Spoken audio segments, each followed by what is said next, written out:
Oregon football's won 7 in a row. Just how high can they go this season? Here we go. You are Locked On Ducks, your daily podcast on the Oregon Ducks, part of the Locked On Podcast Network, your team every day.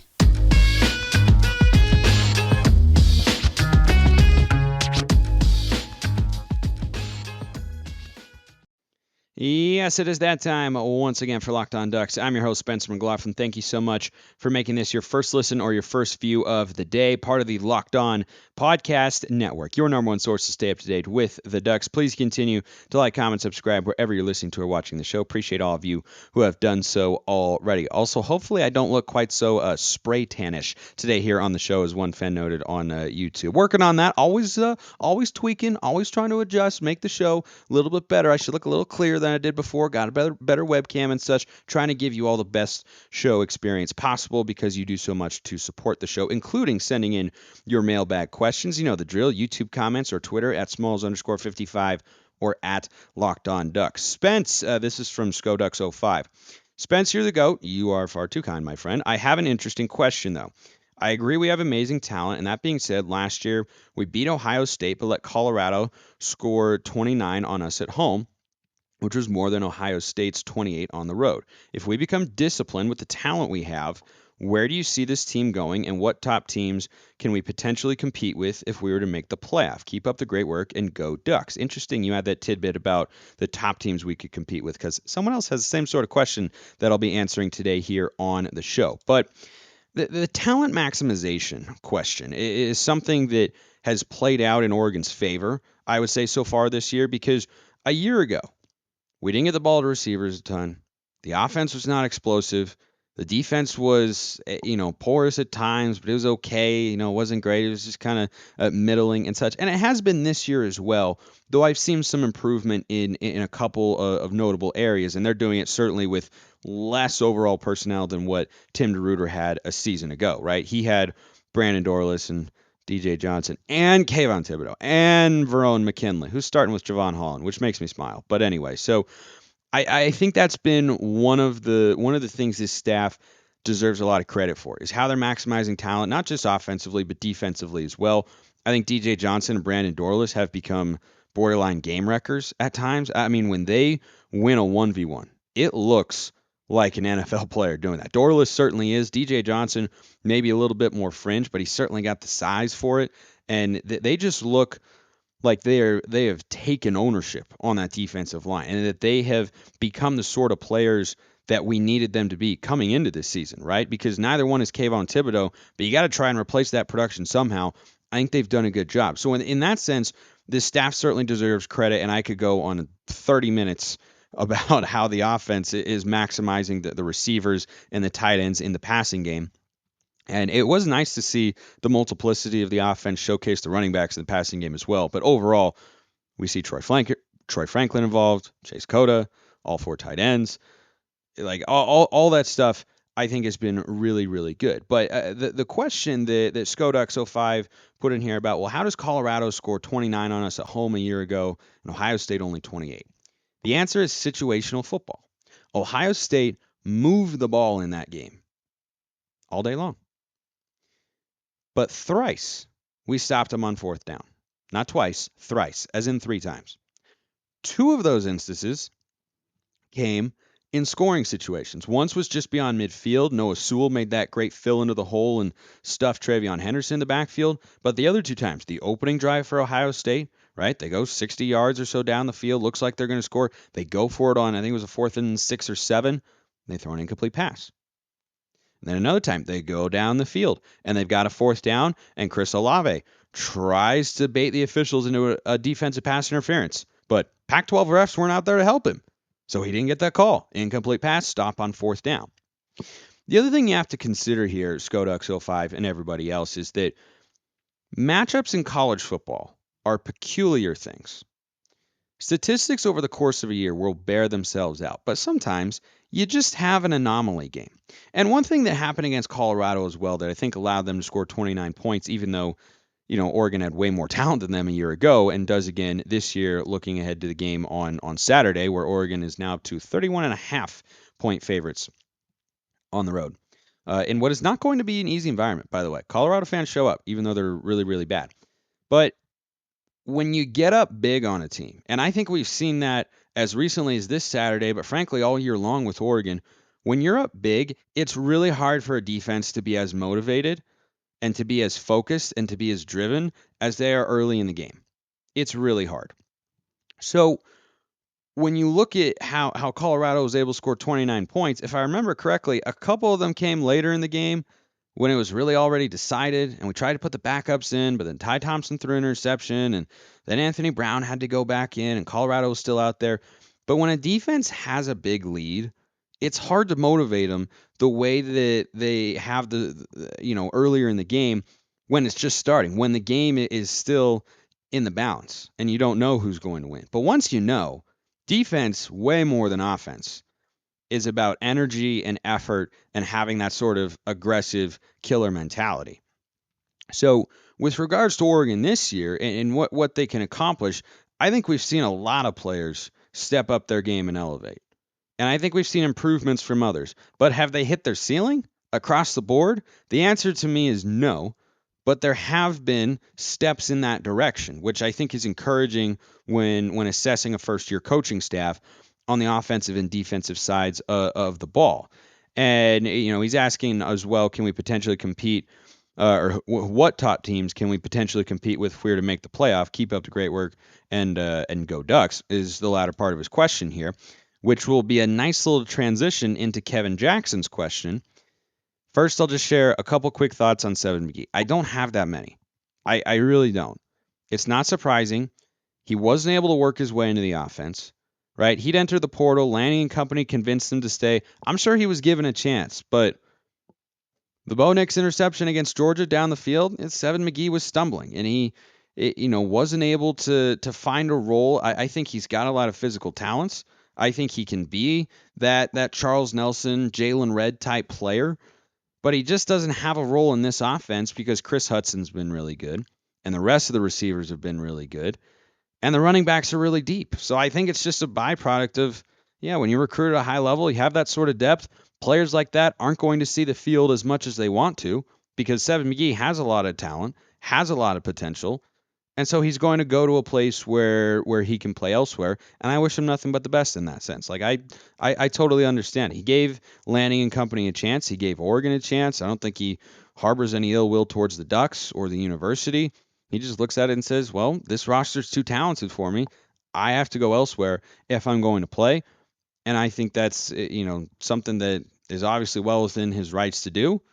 And I don't blame him, and I don't feel that differently about Oregon, right? I think his role in this offense going forward, if he had maximized it, was never going to be a feature player. I think that has become clear, so I'm not too worried about it, and it's pretty standard. So now I'll get to Kevin's question. What are your thoughts on Oregon versus the other top 7 teams, the ones that are ahead of them in the AP poll? Me personally, I believe Oregon can beat Clemson and TCU if we were to play them. Oregon versus Tennessee will be a shootout of 2 great offenses. Oregon versus Michigan will be 2 great rushing offenses against each other. Oregon versus Georgia, Bama, and Ohio State would be more difficult games. Yeah, that's a fascinating question, and it's worth assessing when talking about what this Oregon team can achieve, like what their ceiling is in 2022. I'll tell you what all of that is after I tell you about this week's thrilling moment in college football for the Ducks is brought to you by Nissan. The thrilling designs behind the new lineup from Nissan are intended to empower drivers and vehicles as capable as the driver themselves. When I think of unbelievable abilities on the field for this week's thrilling moment, it has to be. This is an easy selection. I mean, so easy. The first touchdown of Patrick Herbert's career. How awesome was that? You got 4 tight ends there that do the dirty work, that do the grunt work, that don't complain, that don't demand the ball. They'll do whatever is asked of them. Whatever their team and teammates need, they do it. And then Patrick Herbert, late in the game, catches a 48-yard score from Bo Nix, and he did a lot of it with his legs. Showed the speed. He's got good hands. It was really, really awesome. And yeah, there was a cool element of Herbert scoring a touchdown for the Ducks. Yeah, it was pretty neat. And that was this week's thrilling moment brought to you by Nissan. This segment has been inspired by the thrilling new designs featured across Nissan's new lineup of vehicles. Pursue what thrills you in the all-new Frontier, Armada, or Pathfinder today, available now at nissanusa.com. All right, now I'll get to Kevin's questions. So I'll go 1 through 7 in order of how Oregon, I think, would match up today, because there are a lot of different ways this can play out. Oregon is squarely in the college football playoff conversation. Do they need help to get there? Talked about that last week. Yeah, they do. But guess what? It's college football. Help is often given to those who hold their own and wait patiently. Start with Georgia. Oregon would play a more competitive game against Georgia. They would not beat Georgia. It would probably be in the neighborhood of 40-something to 20-something, or 40-something to 30-something, where you'd at least want to see them be more competitive. And Oregon has made a lot of improvements. Red zone offense, overall execution, tackling. These things have taken tangible steps forward in 2022. But Georgia and the SEC, they're still on another level. I know everyone's tired of hearing about it, but I kind of understand SEC bias. Sometimes it goes too far, but people say, oh, well, that's just because they play in the SEC. Well, yeah, they have better players, and they usually have better coaches. Bryan Harsin, not one of them, of course. They have the best teams, and they win the most national championships. It's not an accident. So that is something I'm always going to factor in.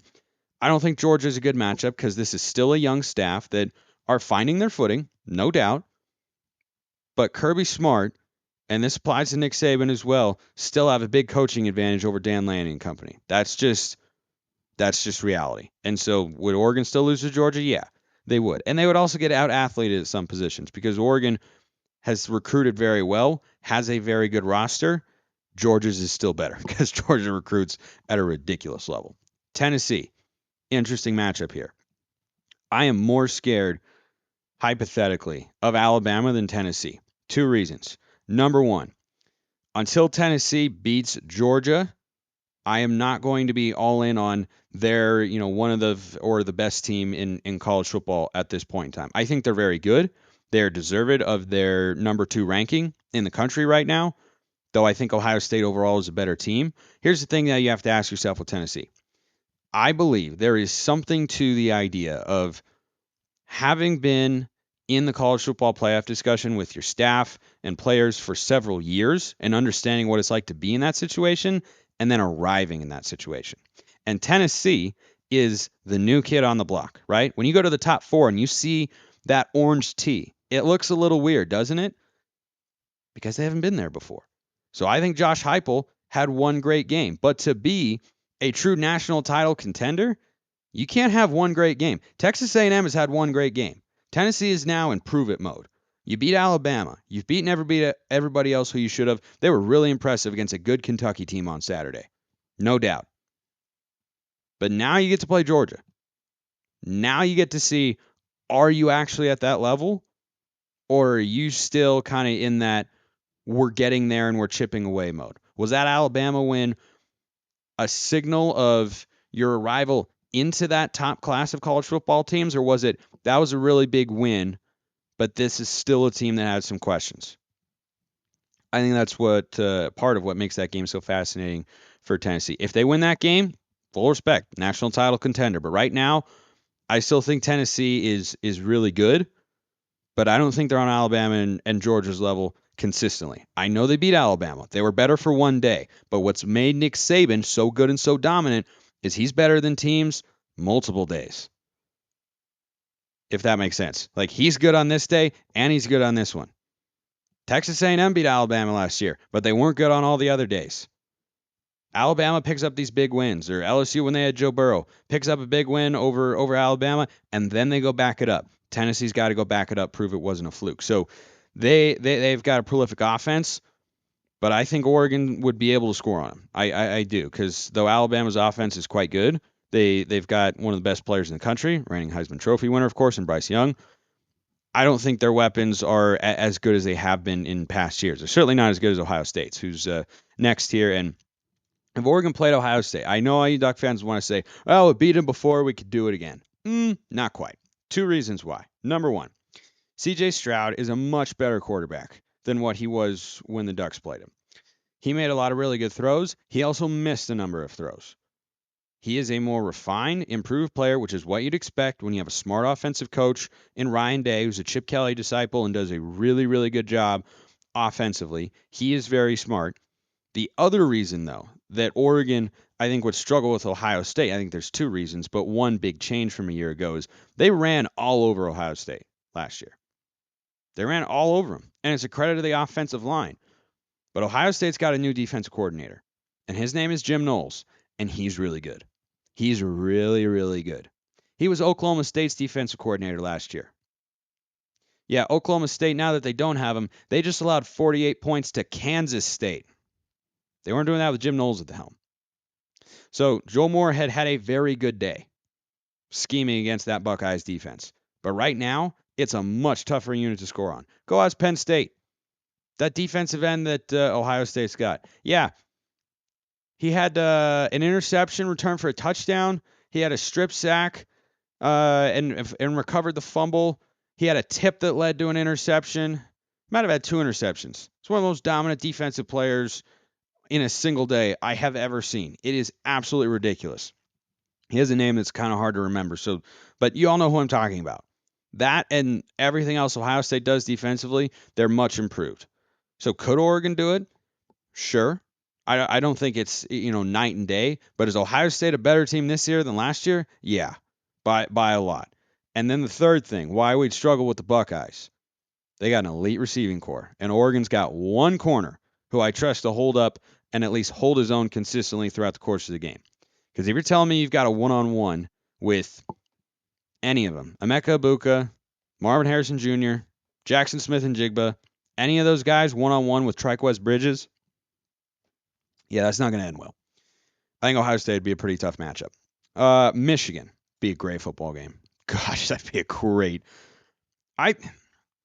Oregon can get to the playoff. They cannot win a playoff game, though. This is not a team that can win a playoff game. They're very good on the offensive side of the ball, but you can't be still needing to improve on defense in a number of areas at this point in the season, playing in the Pac-12 and thinking you can win a college football playoff game. Because though the offense has been good, we saw Bo Nix in the offense against Georgia, and though they'd be improved, they'd be able to score points if they played Georgia again. They wouldn't score that many.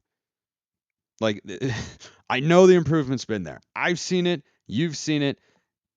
Whether it's Dillingham or Nix or the receivers, anything like that.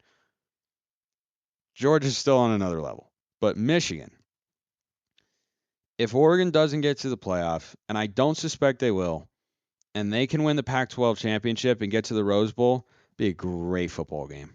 That'd be a great football game. You know what Michigan did last year? They went 12-1. They won the Big Ten, and they got smacked by Georgia. We have that in common. And I think Michigan, from a recruiting standpoint, coaching standpoint, I think that is a matchup that Oregon would be highly competitive. I think that's a coin flip game. I really do. What's not a coin flip, I think Oregon would beat Clemson. Tigers are not that good. They're the worst 8-0 team since, I don't know, pick a Notre Dame team that's been 8-0 and looked pretty bad doing it. The ACC stinks. Clemson hasn't been very impressive. It's one thing if you play in a bad conference, you're undefeated, and you've been routing everybody. They scraped by Syracuse at home. They barely beat Wake Forest, who got trounced by a middling Louisville football team and just program overall. Nothing impressive about the ACC. So Clemson, I think Oregon should be favored if they were to match up with Clemson at some point in time, and I think they'd beat the Tigers. I do not think Clemson is very good.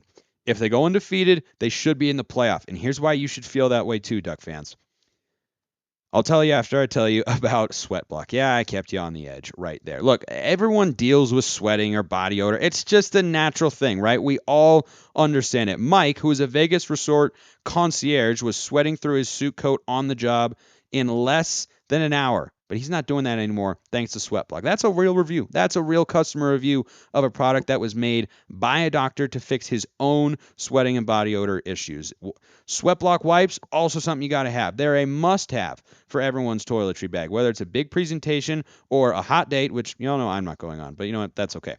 Everyone can benefit. If you or someone you love is experiencing embarrassing sweat or odor, try Sweat Block. Save 20% with promo code LOCKEDON at sweatblock.com. Also available on Amazon. Okay, where was I? Clemson, not very good. I lost my train of thought right there. See, I could go back and re-record this sort of stuff, but then I feel like that loses a little bit of authenticity, right? Then I'm faking it. Then I'm presenting something that's not actually real. I do not think Clemson is very good. Bama, that's really funny. I lost my train of thought. Some of you can help me get it in the comment section when you watch this. Maybe it'll come to me by the end of the show. Bama, that matchup scares me for a couple reasons. Number one, Bryce Young's hard to get on the ground. You know who he struggled to get on the ground? Cam Ward. Newsflash: Bryce Young, much better than Cam Ward. Alabama will score a lot of points. Their running game is not very good, so I don't think the Ducks would struggle in that sense, right? Like back in 2010 with the "We want Bama" in the chip days, I I think Oregon would have struggled in the trenches the way they did with Auburn in the 2010 national championship game. That's not the case anymore, right? We saw this offensive line for the Ducks go toe to toe with Georgia. The Bulldogs ran the ball well, but I didn't feel like they were dominant. So the defensive line can at least hold its own, though they weren't very good in the pass rushing situations. But Bama scares me more than Tennessee because they've got Nick Saban and Tennessee's got Josh Heupel. And I know that Josh Heupel is clearly a good football coach because he's getting Tennessee back to what the Volunteers feel is their former glory. But Bama has Nick Saban. And I know what Nick Saban can do. And I know that Nick Saban can win a lot of football games. And I've seen him win a lot of big football games. And I've seen him do it in a lot of different ways. Tennessee can win one way. They're going to win in a shootout. But if I told you right now, looking at that Georgia Tennessee game coming this weekend, which I can't wait for, that neither team scores over 30 points, is Tennessee winning that game? Gosh, no. That's not their MO. Because if neither team is over 30, that probably means Georgia is holding Tennessee under 20. So I think that Tennessee is easier to figure out. Doesn't mean to be easy to stop, right? For this Oregon secondary, it'd be a big time test, but their weapons on the outside don't scare me as much as Ohio State's. Their quarterback doesn't scare me quite as much as Bryce Young because he's not quite as mobile, but he's playing at a very high level. And let's round out this question because I got two more to get to here on the show today with TCU. Yeah, I think Oregon's a better football team than TCU. I'm happy for the Horned Frogs when teams fall down and then they're able to, find their way back into it. I'm always happy for them. Really, I am, because it's not fun to be down in the dumps. I'm a Mariners fan, so I get what that's like. TCU's defense stinks. Their offense is very reliant on big plays, and aside from a couple of really tough catches this year or this past week against Cal, I think what we've seen from Oregon's defense for the most part is they take that away. And TCU can run the football, but they're very Max Duggan reliant. Oregon will have to figure out how to get him on the ground, or at least create some pressure. But yeah, I think Oregon would be favored against TCU. I really do. Like the Horned Frogs are a good team. They score a lot of points, but they can't stop anybody. And they play in the Big 12. They're not stopping Oregon. That's for sure. So that's a fun little run through there. Thank you, Kevin, for the question. Gary K asks, I have to wonder with what we're seeing this week. He asked this a little while ago. Out of our defense, we were just trying to contain DTR, not let him get out of the pocket. Like you, I was not happy that we didn't get pressure on him. However, that could be a very useful strategic move by Lanning and company. I would also love to see a breakdown in our defensive statistics. How many came from when we had our second string in the ball game? How many third down conversions came in garbage time? Lanning seems to like that Georgia defensive style where guys are in and out of the game, so you always have fresh eyes and legs out there. So we are sacrificing our stats book to develop our future defensive stars. Um, I don't think it's quite that simple. I don't think they're putting guys in like part of it is they're avoiding injury too, right? Like that's why you pull your stars out of it. And you do want to get young guys reps. And I do agree with the notion that Dan Lanning and company, they don't care about stats. They're not interested. They're doing what is in the best interests in their view of the program. And so I think that what we saw on Saturday against Cal is that you take guys out because they don't need to be out there. And then if a guy were to get hurt who's a starter when the game's already in hand, we'd all be asking, well, what's going on? Why is he out there? Shouldn't be playing. Game's over. But when you look at what Oregon does defensively, a lot of their stuff has been given up in garbage time. And I know that in the Cal game on Saturday, 150 of Cal's yards came after the game was 35-10. And I'm going to reiterate this once again. Two things. First of all, stats are a starting point, not an end point, whether you're evaluating a player or a unit or a team. Second thing, I don't care about garbage time stats. I don't. I really, really, once the game is over, the game's over. Who cares what happens? You got backups on the field. You're getting them reps. Kamari Terrell fell down. Okay. Big deal. Didn't matter. And the thing was, last year was more frustrating because Oregon had a big lead, but it wasn't that big. And then they would allow enough points to where the game suddenly was in question. That's not what's happening this year. So a good amount, 150 of the yards came when the game was over. I think Cal had somewhere around 400 total. I'll look that up right now. But if the yards are coming when it's irrelevant, when it just doesn't matter, then you shouldn't look at the stats and say, wow, they're allowing this and they're allowing that and all that sort of thing. They had, Cal did, they had just 74 rushing yards. The rush defense, again, was really, really good. Cal threw for 328. Plummer went for 214, a touchdown and 2 picks. So overall, they had just over 400 yards of total offense. Did it feel at any point in time like they had over 400 yards of total offense, the Bears? Did it feel like that? Did it feel like that was productive? No. It doesn't matter because the offense has taken so many steps forward. That was the most yards Justin Wilcox has ever allowed since he's been the head coach of Cal. It's the most yards. And did Oregon play their best football? No, not even close. Not even close offensively. Dan Lanning in his post game presser had he had to remind people that, by the way, I'm happy we won, because he was talking somberly about what they didn't do well and what they need to improve upon, because that's his mindset. And honestly, I love it from our head football coach. Absolutely love seeing that. There's one more question on here, but I don't want to shortchange it, so I'll get to the Brewing PNW Adventures question about Kenny Dillingham and the Auburn opening, because I do have some thoughts there, but I think we'll save that for tomorrow's episode, and we'll call it there for the day. I appreciate everyone listening. Have a wonderful rest of your day, and go Ducks.